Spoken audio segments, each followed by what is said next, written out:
Une randonnée pédestre de la place de l'Obélisque au rond-point RS pour sensibiliser les populations à voter massivement pour les listes dirigées par des femmes pour les locales du 23 janvier 2022. Les femmes à l'assaut des mairies, plus un slogan pour le caucus des femmes leaders qui, à travers cette marche, a investi ses candidates à la candidature. J'ai vu toute la bousculade tout à l'heure quand les gens nous ont dit les femmes se bousculent.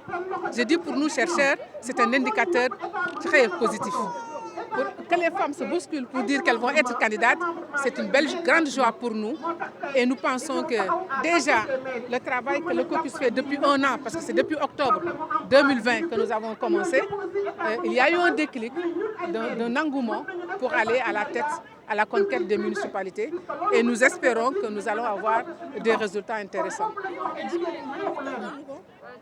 Les femmes ne représentent que 2% au niveau des mairies, une tendance que ces candidates veulent renverser.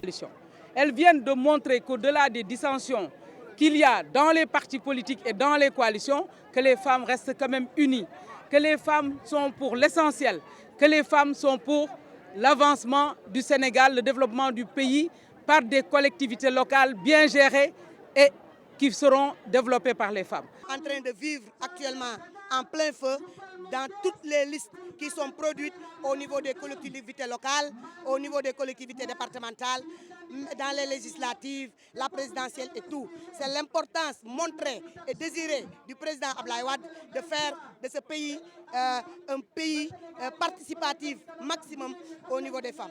Par ailleurs, la présidente du caucus des femmes leaders met en garde les leaders des coalitions qui ne respecteront pas leur engagement. Pas une menace, c'est juste leur dire respectez vos paroles, vos engagements pour une fois. Nous avons dit que nous ne serons pas passifs pendant cette campagne. Nous allons aller accompagner les coalitions qui auront respecté notre demande et qui s'étaient engagées. Mais ceux-là qui se sont dédiés aussi, nous allons les dénoncer. Parce que simplement, ils avaient pris les engagements, nous les avons filmés, ils ont pris la parole. Et bon, donc, je crois qu'on est dans un pays où il faut retourner aux valeurs fondatrices du sens de la parole donnée.